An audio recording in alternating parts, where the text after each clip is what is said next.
गुरुदेवो महेश्वर गुरु साक्षात् परब्रह्म तस्मै श्री गुरवे नमः। कलियुगे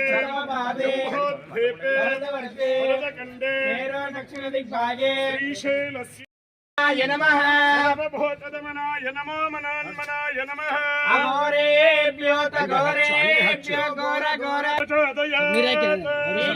सर्वविद्यानां अत्यदृष्ट दशाङ्कुलो वर्षये वेदगं सर्वं यद्भूतेषु प्रोक्षन् पुरुषं च तमग्रत तेन देवाय दन्तः साध्यरमानि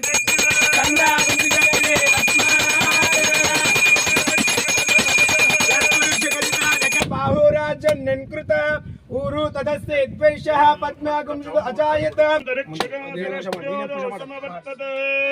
बुद्धं भूमेद शत्रोत्र आदित्यवर्णं तमसत्वारे सर्वाणि चन्द्रावरणगे बालबलिदनु बालसवि वारे गोत्तवाशिरवारदनावतारो सारसारं बुधयेन्द्रारवसन्तं हृदयारविन्दे भवं भवामि सहितं नमामि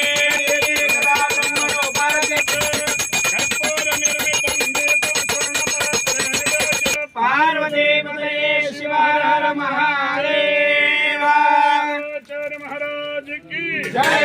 गुरु रेणुकाचार्य महाराज की जय। राचोटी वीर शिवाचार्य महाराज की जय। नवराचोटी वीर शिवाचार्य महाराज की जय। सांब जय नमः। पार्वती पतये शिव हर हर महादेव।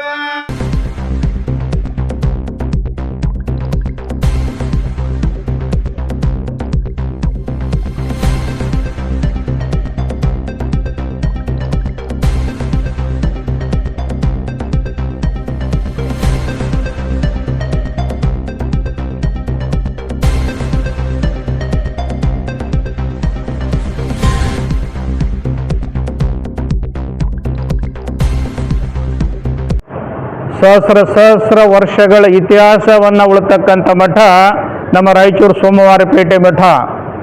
ಮೊದಲ ಹಳಿ ಮಠ ಎಂದು ಕಟ್ಟಿದ್ರು ಯಾರಿಗೂ ಕೂಡ ಗೊತ್ತಿರಲಿಲ್ಲ. ಆ ಮಠ ಜೀರ್ಣಾವಸ್ಥೆಯೊಳಗಿತ್ತು. ಎಲ್ಲ ಭಕ್ತರ ಸಂಕಲ್ಪ ಆಗಿತ್ತು ಆ ಮಠ ಜೀರ್ಣೋದ್ಧಾರ ಮಾಡಬೇಕಂತೇಳಿ.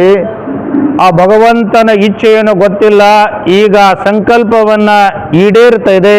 ಇದಕ್ಕೆ ಅನೇಕ ಜನರು, ಬಹಳಷ್ಟು ಜನರು ಕಾಣದ ಕೈಗಳಂತಾರಲ್ಲ, ಎಲೆಮರೆಯ ಕಾಯಿಯಂತೆ ಬಹಳಷ್ಟು ಜನರು ಏನು ಮಾಡ್ತಾ ಇದ್ದಾರೆ, ಸಹಾಯವನ್ನು ಸಲ್ಲಿಸ್ತಾ ಇದ್ದಾರೆ. ಅದರಲ್ಲಿ ಮುಂಚೂಣಿಯಲ್ಲಿರೋರು ಯಾರಂತ ಕೇಳಿದ್ರೆ ನಮ್ಮ ರಾಯಚೂರಿನ ಮಾಜಿ ಶಾಸಕರಾಗಿರ್ತಕ್ಕಂಥ ಪಾಪಾರೆಡ್ಡಿ ಸರ್ ಅಂದ್ರೆ ತಪ್ಪಾಗೋದಿಲ್ಲ ಅಂತಕ್ಕಂಥ ಮಾತನ್ನು ಈ ಶುಭ ಸಂದರ್ಭದಲ್ಲಿ ಹೇಳಬೇಕಾಗ್ತದ. ಇಲ್ಲಿ ಗದ್ದಿಗೆಯನ್ನು ನಿರ್ಮಾಣ ಮಾಡಿರ್ತಕ್ಕಂಥವರು ಸಂಪೂರ್ಣ ವೆಚ್ಚವನ್ನು ನಮ್ಮ ಪಾಪಾರೆಡ್ಡಿ ಸರ್ ಅವರು ಮಾಡಿದ್ರು. ಹಾಗೂ ಈ ಬಗ್ಲಾಗಿರ್ತಕ್ಕಂಥ ಮಠವನ್ನು ಭಾಳ ಜೀರ್ಣಾವಸ್ಥೆಯೊಳಗಿತ್ತು. ಆ ಮಠನೂ ಕೂಡ ನಮ್ಮ ಸಂಕಲ್ಪ ಆಗಿತ್ತು, ಎಲ್ಲ ಭಕ್ತರ ಸಂಕಲ್ಪನೂ ಕೂಡ ಆಗಿತ್ತು.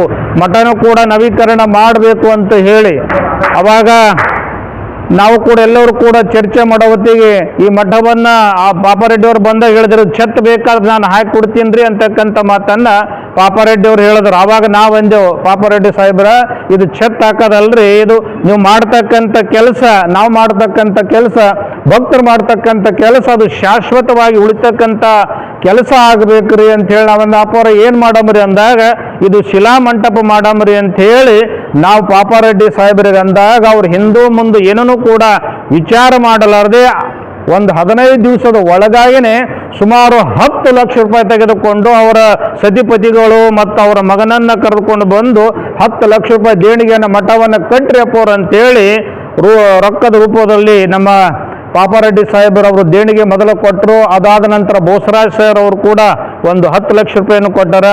ನಮ್ಮ ರಾಯಚೂರಿನ MLA ಸಾಹೇಬರಾಗಿರ್ತಕ್ಕಂಥ ಅವರು 3 ಲಕ್ಷ ರೂಪಾಯಿಯನ್ನು ಕೊಟ್ಟಿದ್ದಾರೆ, ಇನ್ನೂ ಕೊಡ್ತೇನೆ ಅಂತ ಹೇಳಿದ್ದಾರೆ. ಇನ್ನೂ ಅನೇಕ ಭಕ್ತಾದಿಗಳು ತಮ್ಮ ಶಕ್ತಿಯಾನುಸಾರವಾಗಿ ಭಕ್ತಾದಿಗಳು ನಿಮ್ಮೆಲ್ಲರ ಸಹಕಾರ ಇತ್ತು ಅಂದ್ರೆ ಸುಮಾರು ಎಸ್ಟಿಮೇಟ್ ಎಷ್ಟಾಯ್ತು ಅಂತ ಕೇಳಿದ್ರೆ 1.5 ಕೋಟಿ ರೂಪಾಯಿ ಎಸ್ಟಿಮೇಟ್ ಅದ. ಅಲ್ಲಿ ಮಹಾದ್ವಾರ ಆಗಬೇಕು, ತಲಬಾಗ್ಲಾಗಬೇಕು, ಇನ್ನು ಹಲವಾರು ಕೆಲಸಗಳದಾವೆ. ಇದೆಲ್ಲ ಮುಗಿಬೇಕಾದರೆ ನಿಮ್ಮೆಲ್ಲರ ಸಹಕಾರ ಬಹಳ ಅವಶ್ಯಕತೆ ಅದ.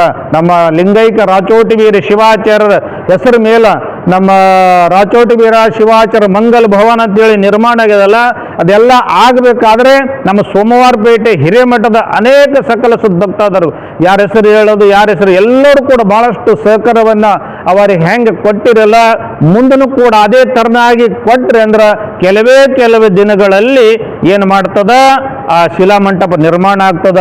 ಸತ್ಯ ಸಂಕಲ್ಪ, ಅದು ಶಿವನ ಸಂಕಲ್ಪ, ಅದು ಬೇಗನೆ ಆಗಲಿ, ನಿಮ್ಮೆಲ್ಲರ ಸಹಕಾರ ಇರಲಿ. ಕೊಟ್ಟಿದ್ದು ತನಗೆ, ಬಚ್ಚಿಟ್ಟಿದ್ದು ಪರರಿಗೆ, ಕೊಟ್ಟಿದ್ದು ಕೆಟ್ಟಿತೆಂದೆನ ಬೇಡ, ಮುಂದೆ ಕಟ್ಟಿಟ್ಟ ಬುತ್ತಿ ಸರ್ವಜ್ಞ, ಕೊಟ್ಟು ಕುದಿಯಲು ಬೇಡ, ಕೊಟ್ಟಾಡಿ ಕೊಳ್ಳಲು ಬೇಡ, ಕೊಟ್ಟುನ ಕೆಟ್ಟೆನೆಂದೆನೆ ಬೇಡ, ಮುಂದೆ ಕಟ್ಟಿಟ್ಟ ಬುತ್ತಿ ಸರ್ವಜ್ಞ. ಇವತ್ತಿನ RCC ಬಿಲ್ಡಿಂಗ್ ಆಗ್ತದ, ಇದಕ್ಕೆ ಆಯುಷ್ಯದ, ಇದೇನು ಶಿಲಾಮಂಟಪ ನೀವೆಲ್ಲರ ಸಹಕಾರದಿಂದ ಶಿಲಾಮಂಟಪ ನಿರ್ಮಾಣ ಆಗ್ತಾ ಇದೆಯಲ್ಲ, ಇದಕ್ಕೆ ಆಯುಷ್ಯ ಅಂತಕ್ಕಂಥದ್ದಿಲ್ಲ.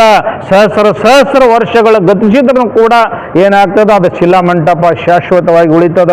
ನಮ್ಮ ರಾಯಚೂರಿನೊಳಗೆ ಯಾವುದೇ ಮಠ ಶಿಲಾಮಂಟಪ ಇಲ್ಲ. ಇದು ಒಂದು ಐತಿಹಾಸಿಕ ಒಂದು ಕಾರ್ಯಕ್ರಮ ಆಗ್ತದ, ಐತಿಹಾಸಿಕ ಒಂದು ಮಂಟಪ ಆಗ್ತದ. ಎಲ್ಲರೂ ಕೂಡ ಭಗವಂತ ಒಳ್ಳೆಯದು ಮಾಡಲಿ ಅಂತಕ್ಕಂಥ ಮಾತನ್ನು ಹೇಳಿ